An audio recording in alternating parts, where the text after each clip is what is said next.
multitudes, se organizan desfiles en su honor. A las grandes celebridades se les recibe entregando las llaves de una ciudad. A los gobernantes, los reyes, se les recibe con alfombras rojas, banquetes oficiales, paseos y grandes regalos. Aún en nuestras casas, cuando nos va a visitar una persona que consideramos especialmente importante, hacemos un esfuerzo para que la persona se pueda sentir bien entre nosotros.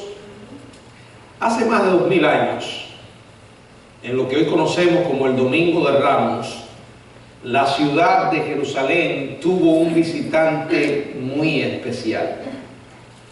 Podríamos decir, la persona más especial en la historia humana. Esta persona había estado en la ciudad varias veces, pero en esta ocasión la visita, la entrada de Jesús en ella representaba el cumplimiento de una profecía. Zacarías capítulo 9, verso 9, que profetizaba que el rey entraría en Jerusalén montado en un burro. No todos le dieron la bienvenida a Jesús con entusiasmo, sin embargo hubo algunos que sí lo hicieron. Ahora, el Señor estaba claro en cuanto al entusiasmo que mostraba esa multitud. Nunca se dejó llevar por esas expresiones de entusiasmo que no pasaban de ser algo superficial. Esa misma multitud pronto clamaría por su muerte a voz en cuello. En el Evangelio de Lucas, en el capítulo 23, verso 21, dice la palabra: pero ellos volvieron a dar voces diciendo: crucifícalo, crucifícalo. La misma multitud que gritaba ahora dándole la bienvenida, diciendo: Hosanna, bendito el que viene en nombre del Señor. Pronto estarían gritando: crucifícale, crucifícale. La llegada de Cristo a la ciudad como un rey nos enseña algo acerca de sus cualidades. Y quiero que meditemos en esto. Oremos. Padre, gracias por la bendición de estar en este lugar para traer tu palabra. En tus manos ponemos, Señor, agradecidos por la bendición de conocerte. Gracias por el sacrificio de Jesucristo por nuestras vidas. Ayúdanos a ser agradecidos de lo que has hecho por nosotros, Señor. En el nombre de Jesús, amén. Bueno, varias cosas. En primer lugar, este rey que llega es un rey que exige obediencia. Dice la palabra: dicho esto, iba delante subiendo a Jerusalén. Y aconteció que llegando cerca de Betfagé y de Betania, al monte que se llama de los Olivos, envió 2 de sus discípulos, diciendo: id a la aldea de enfrente, y al entrar en ella hallaréis un pollino atado, el cual ningún hombre ha montado jamás. Desatadle y traedlo. Y si alguien os preguntare por qué lo desatáis, le responderéis así: porque el Señor lo necesita. Subiendo, dice la palabra, a Jerusalén. El camino desde Jericó a Jerusalén era una cuesta bastante inclinada que se elevaba a unos 1000 metros a lo largo de unos 27 kilómetros. Y esto representaba el último tramo del itinerario prolongado que comenzó en el capítulo 9, verso 51. Pero ahora llegando a esta ciudad, dice la palabra, a Jerusalén, y dice además cerca de Betfagé y de Betania, el Señor manda a los discípulos, los envía para que le trajeran el medio en el que se iba a transportar. Bueno, a veces se enfatiza más en la humildad de Jesús al llegar a Jerusalén. Dice la palabra que mandó a los discípulos a que le trajeran un pollino. Los otros evangelios también dicen que era un hijo de asna. Y Mateo revela que el asna fue traída también, en el cual ningún hombre ha montado jamás. Bueno, cuando uno se pone a comparar la manera en que entraban los conquistadores a las grandes ciudades, los reyes, y la forma como Jesús lo hace, uno piensa un poco en la humildad, ¿verdad? Sin embargo, aquí vemos al Señor enviando a sus discípulos y hablando con la autoridad. Les dice: id a la aldea de enfrente y entrad allí, hallaréis un pollino, tráiganlo, y si alguien les pregunta por qué se lo llevan, porque el Señor lo necesita. Ahora, esto enfatiza también cómo el Señor es Señor. Es un rey que tiene autoridad. A mucha gente le gusta el concepto de un rey, pero al estilo de España, de Inglaterra. Ustedes saben, estos países tienen reyes que son de adorno. Los que toman las decisiones son los primeros ministros. Pero el Señor no es solo el Salvador. En esta ocasión venía Jesús a morir. Para eso entró en Jerusalén. Pero es además Señor. No puede ser Salvador sin llegar a ser Señor. Tenemos que reconocer a Cristo como Salvador y como Señor. Es el Verbo encarnado, que la Biblia dice que por Él fueron hechas todas las cosas. Y es nuestro Señor por habernos comprado con su cruento sacrificio. Dice la palabra en el libro de Isaías, en el capítulo 43, verso 1: ahora así dice Jehová, creador tuyo, oh Jacob, y formador tuyo, oh Israel, no temas porque yo te redimí, te puse nombre, mío eres tú. O sea, Él es Señor nuestro porque nos ha creado y porque nos ha salvado. Y los cristianos tenemos esa razón muy especial para reconocer el señorío de Cristo. En la primera carta a los Corintios, en el capítulo 6, en el verso 20, dice la Biblia: porque habéis sido comprados por precio.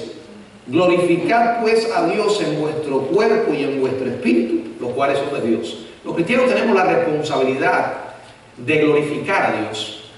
Esa es nuestra razón de ser aquí en la tierra. Dios no nos puso en esta tierra, aunque estaba implícito en la creación de Dios, para que simplemente viviéramos felices. Dios nos puso para que nosotros glorificáramos su nombre. Tristemente el hombre desobedeció a Dios. Entró el pecado, y con el pecado toda la tragedia humana que nosotros conocemos. Ahora, después de haber conocido a Cristo, nos damos cuenta que el Señor pagó un precio por nuestra redención, nos compró, y tenemos la responsabilidad de traer gloria a su nombre con todo nuestro ser. Dice la palabra: en vuestro cuerpo y en vuestro espíritu, los cuales son de Dios. Si eres un hijo o una hija de Dios, no es tu cuerpo, es el templo donde mora el Espíritu Santo.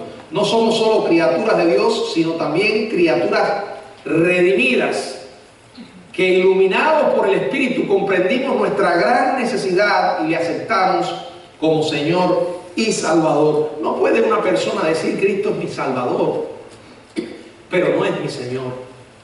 No, eso no existe, no hay esa separación. No puede ser Salvador sin ser Señor de nuestras vidas. Y como Señor, Él merece toda nuestra obediencia. Una de las cosas que vemos en este pasaje es la obediencia de los discípulos. El Señor les mandó y ellos obedecieron. Estuvimos viendo en el estudio del viernes cómo el Señor llamó a los primeros discípulos, y dice la palabra que al instante ellos obedecieron. Pero las excusas, bueno, somos a veces muy diestros en usar excusas para aplazar nuestra responsabilidad, pero delante de Dios no tienen valor. Tú no puedes decir que Cristo es tu Salvador y no controla tu vida. Cristo no puede ser tu Salvador y tú no hagas absolutamente nada para Él. No es que hacemos las cosas para ser salvos, es que servimos como ya somos salvos. Él merece toda nuestra obediencia. Y escúcheme bien, tiene toda la autoridad para reclamarla. Jesús se refiere a sí mismo en el Evangelio de Juan, en el capítulo 15. Quiero que observemos lo que dice la palabra en Juan capítulo 15, verso 4. Permaneced en mí y yo en vosotros. Como el pámpano no puede llevar fruto por sí mismo si no permanece en la vid, así tampoco vosotros si no permanecéis en mí.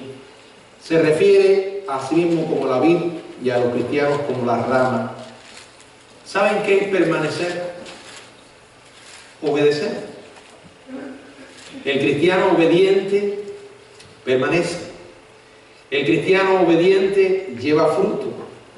Y esa obediencia glorifica a Dios. Bueno, a veces usamos palabras que no tenemos claro lo que significa glorificar. ¿Qué es glorificar a Dios? No es que tú y yo añadimos algo a su gloria. No, Él no necesita absolutamente nada en su gloria.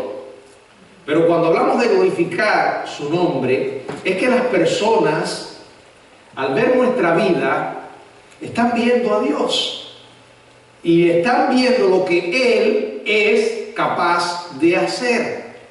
En lugar de convertirnos en reproche para su causa y que la gente rechace su mensaje de salvación,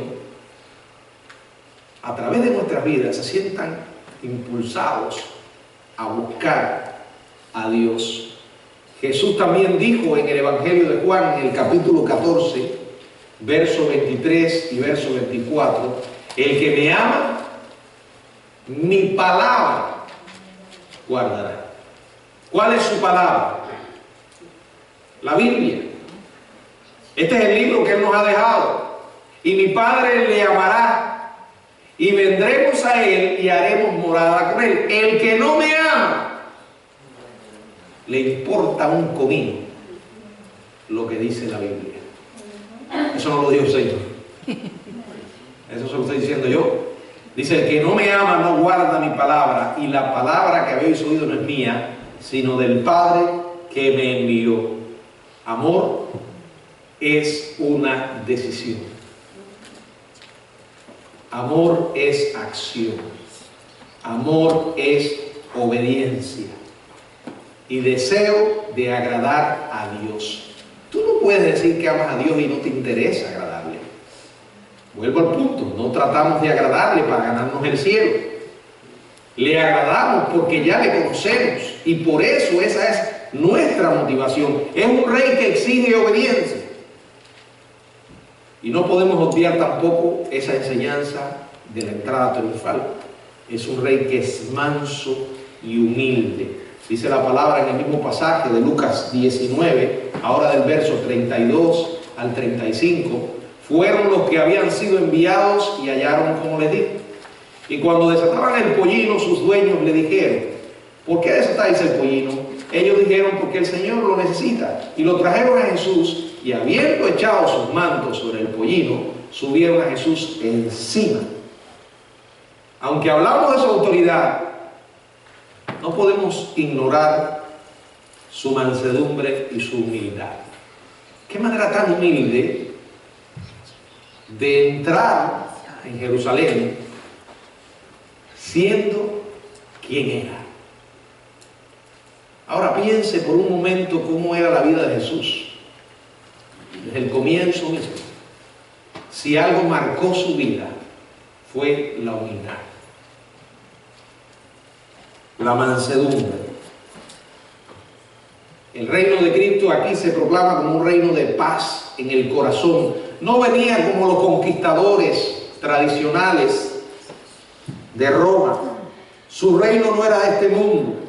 Por eso él sorprende a la multitud al presentarse en un pollino, un asno joven, y no en un caballo como los grandes conquistadores guerreros de su época. Estaba dando un ejemplo de lo que realmente era su reino. En el Evangelio de Mateo, en el capítulo 20, en el verso 26, dice la palabra: dijo el Señor a sus discípulos, mas entre vosotros no será así, sino que el que quiera hacerse grande entre vosotros será vuestro servidor. A veces amamos la grandeza, pero no en los términos que Jesús estableció. Esos términos son claros. Él dijo que la manera para ser grande en su reino es teniendo un corazón de siervo. ¿Se acuerdan de Juan? Dijo que entre los nacidos de mujer no se había levantado otro como Juan el Bautista. Y la vida de Juan fue un ejemplo de humildad. Él dijo: entre vosotros no será así, sino que el que quiera hacerse grande será vuestro servidor. Y dice el verso 27, y el que quiera ser el primero entre vosotros será vuestro siervo. Ahora el diablo nos incita a dejarnos llevar por la manera como piensa la sociedad. La gente quiere estar en el primer lugar, bajo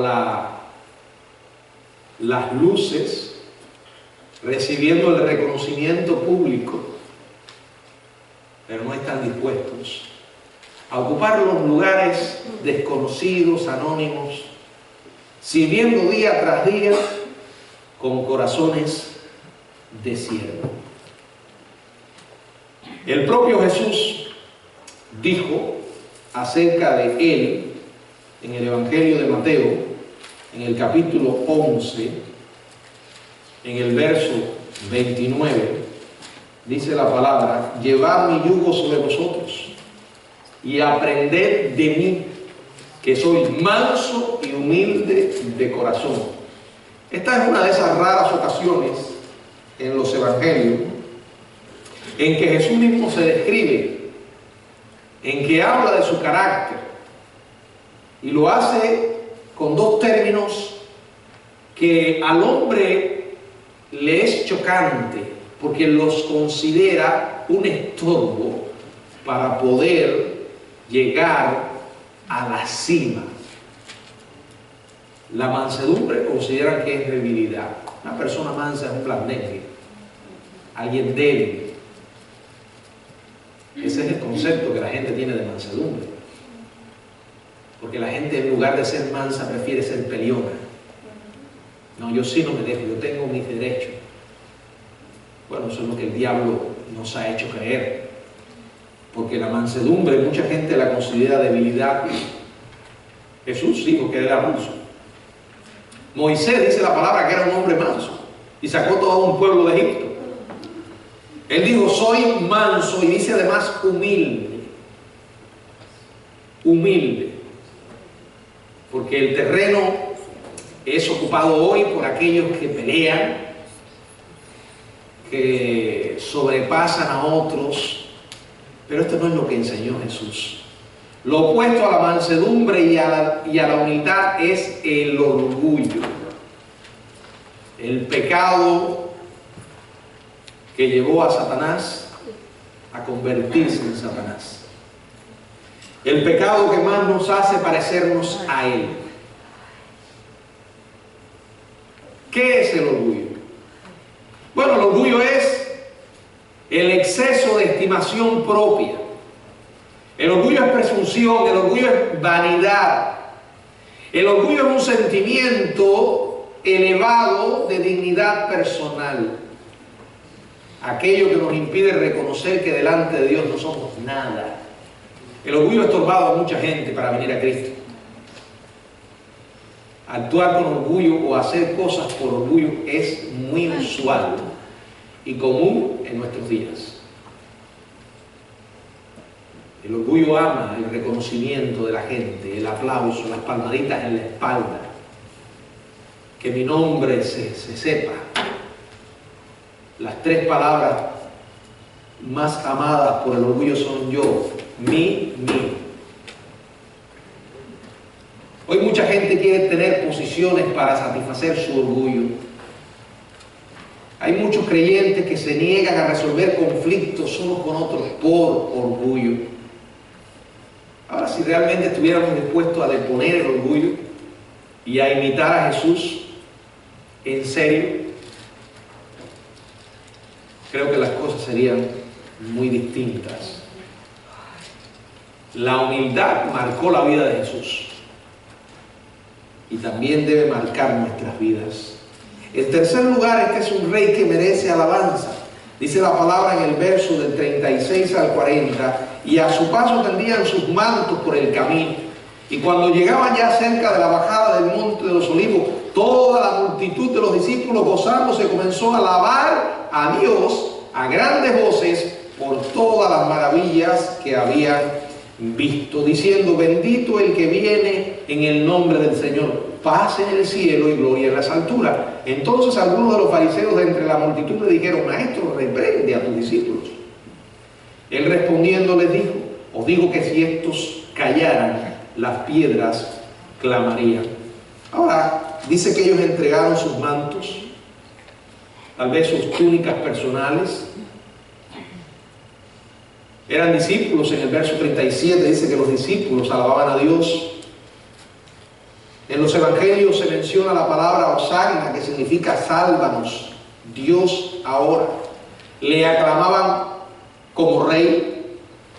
Los incrédulos se opusieron a esta alabanza en el verso 39.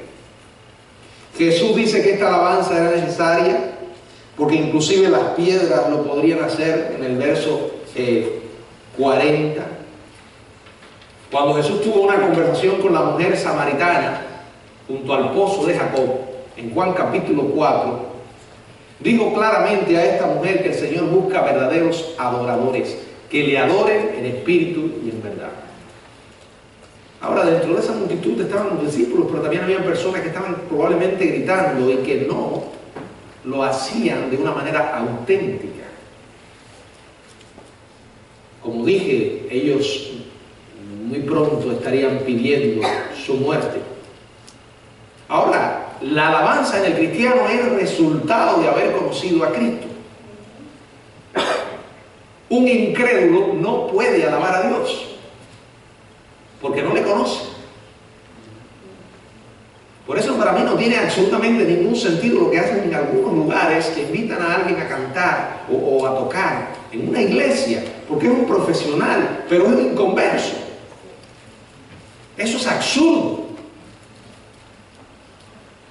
La iglesia no es un teatro. En un teatro, en un espectáculo mundano, usted puede buscar a una persona que no sea cristiana, en definitiva.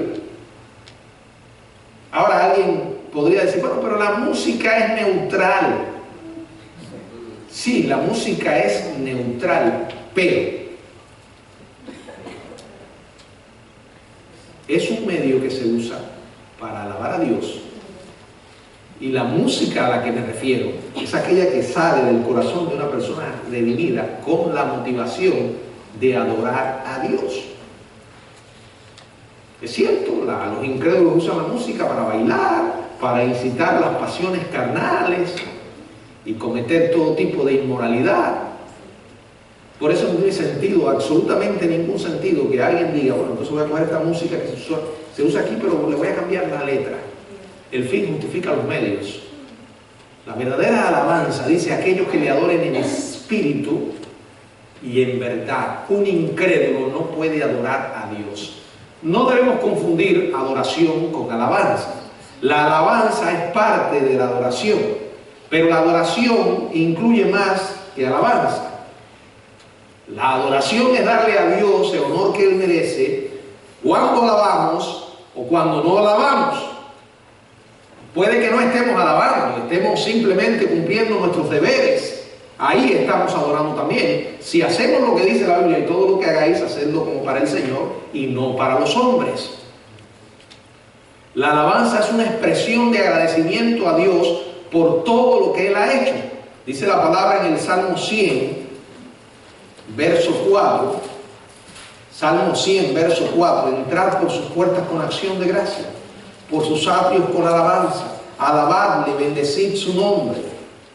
Y allí dice, porque Jehová es bueno, para siempre es su misericordia.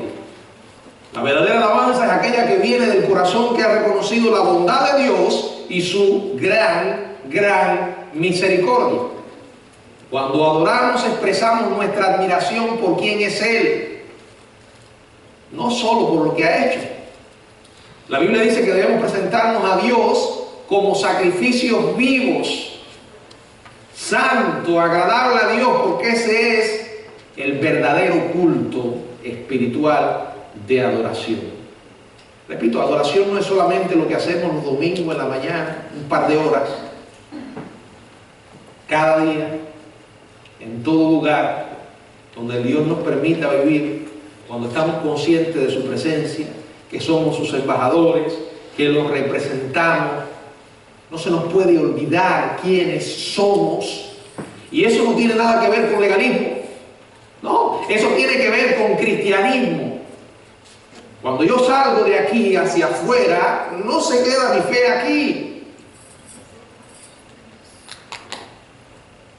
Nuestra reunión cada semana debería ser la culminación de nuestra adoración continua. Mucha gente ha ido perdiendo el sentido de lo que es adoración y alabanza. Para muchos, el ruido, puro ruido. Música de discotecas dentro de las iglesias, con su estridencia, su sensualidad, el escándalo. Y a veces oigo a cada persona decir, oye, allí sí estaba la presencia de Dios. Así como lo sabes, porque lo sentí. ¿Qué sentiste? Me sentí lleno. ¿Lleno de qué? Me dio calambre. Sí, pregúntele a las personas cuál es la medida que ellos tienen cuando van a un espectáculo de este tipo, de lo que es la presencia. Las emociones, pura sensualidad. Los sentidos te van a decir, no, porque yo lo sentí. ¿Qué sentiste? Tus emociones, claro. La música te envía un mensaje a las emociones. Pero eso no es necesariamente la presencia de Dios. Dice la Biblia, adoraré a Dios con el espíritu, la adoraré también con el entendimiento. Pero mucha gente hoy cree que eso es adoración. Y eso es una iglesia espiritual. Entonces hoy ya no hay cultos, lo que hay son shows. Ya no hay siervos, lo que hay son artistas que buscan su propia gloria y no la gloria de Dios. ¿Pero por qué lo hacen? Porque las iglesias se llenan.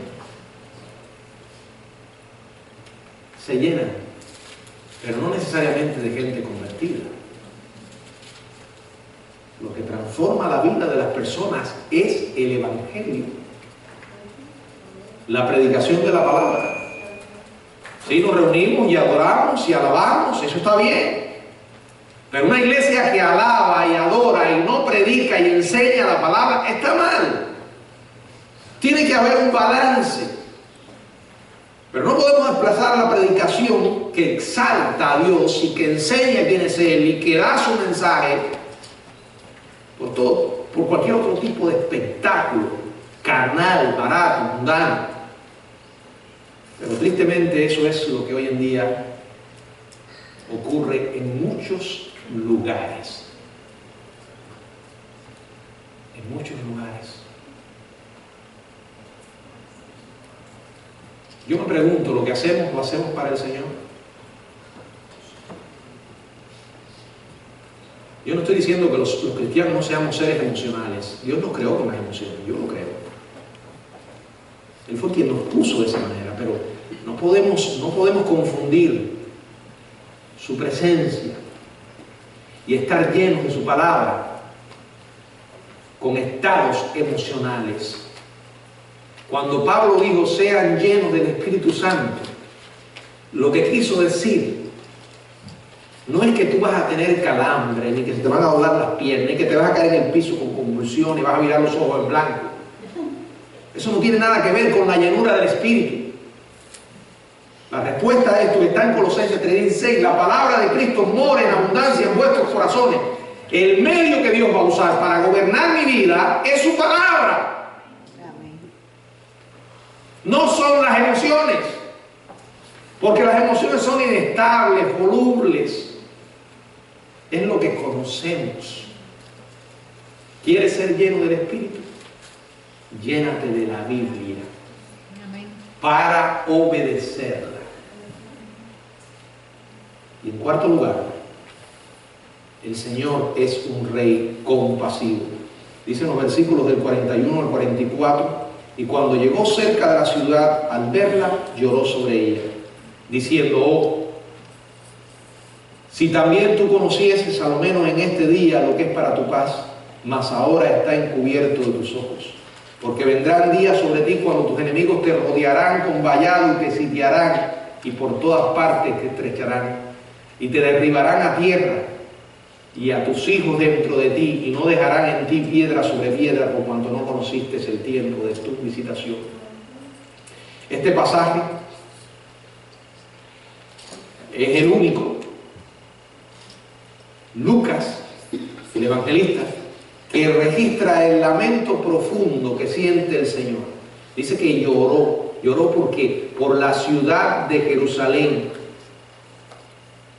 Cristo lloró por Jerusalén al menos en otras dos ocasiones.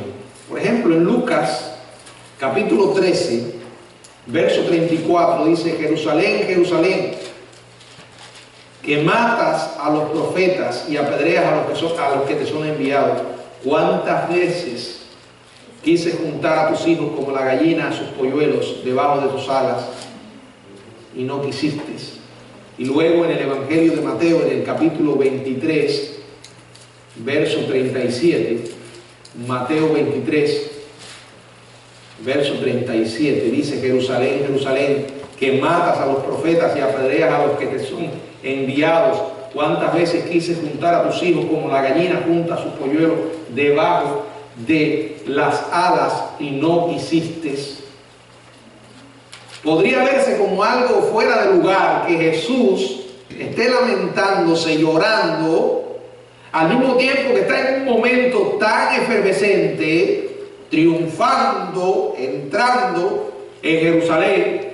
Pero, como ya dije, él conocía lo superficial de muchos corazones que estaban allí, y del estado de ánimo de muchos que estaban muy lejos de la jovialidad a medida que se adentraba en la ciudad. Jesús lloró porque estaba mirando proféticamente lo que ocurriría muy pronto. En el año 70 después de Cristo, Tito rodearía la ciudad por todas partes, la estrecharía. Rodeó la ciudad el 9 de abril para interrumpir el flujo de provisiones y atrapar a miles de personas que habían estado en Jerusalén para la Pascua y la fiesta del pan sin levadura que acababa de terminar. De forma sistemática, los romanos construyeron parapetos alrededor de la ciudad y sometieron por medio del hambre a sus habitantes. Llegaron a dominar la ciudad los romanos durante el verano y derrotaron una por una las diferentes secciones de la ciudad.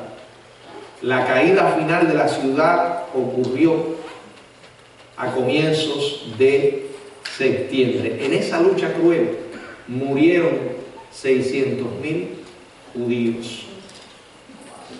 Él estaba mirando lo que venía. Por eso lloró, sintió compasión, no lástima, era compasión al ver que muchos de ellos permanecían en incredulidad. Estaba mirando al futuro, al juicio de Dios que caería sobre ellos. El Dios de la Biblia es un Dios compasivo y misericordioso. Es un un Dios que conoce nuestra condición y se compadece. Una y otra vez lo vemos en los evangelios manifestando compasión. Compasión por el dolor y el sufrimiento de las personas, por los enfermos, por los ciegos, por los endemoniados. Jesús se aflige por nuestras aflicciones, alivia nuestros dolores y sufrimientos. Sintió compasión por los tristes. Vio a aquella madre angustiada por la muerte de su hijo y le devolvió la vida a su único hijo. Le conmovió ver las multitudes hambrientas y allí proveyó pan para ellos. Jesús se conmovió ante la soledad y el abandono y fue conmovido a emplear, o fue motivado a emplear su poder milagroso. En el Evangelio de Marcos, en el capítulo 1, verso 41, y Jesús, teniendo misericordia de él, extendió la mano y le dijo: quiero ser limpio. No es lástima, es compasión. Hay mucha gente que siente lástima, pero muy pocos sienten compasión. El corazón de Jesús fue y es un corazón compasivo. Cuando celebramos la entrada triunfal del Señor, recordamos que Él es Rey de verdad y volverá otra vez. Amén. Pero ahora no lo hará como hizo en Jerusalén. Su regreso será donde dice la Biblia: todo ojo le verá. Así como ascendió a los cielos de una manera visible, físicamente visible, así regresará y todo ojo le verá. Como Rey exige obediencia. Como Rey es manso y humilde. En su segunda venida no lo hará en un pollino. Dice la palabra que vendrá en un caballo blanco, como el conquistador, que fue siervo, es humilde, pero viene para ejecutar juicio. Un Rey que merece alabanza. Hoy le adoramos por lo que Él es compasivo. Tiene que hacer juicio, pero siente compasión. Y miren, fíjense si la misericordia y la gracia de Dios es grande. Como dice Pedro, no es que el Señor retarda su promesa de venir, sino que es paciente, no queriendo que ninguno perezca, sino que todos procedan al arrepentimiento. Cada día que el Señor tarda en venir es una oportunidad más que Dios está dando para que las personas le busquen y se arrepientan. Que el Señor nos bendiga. Amén.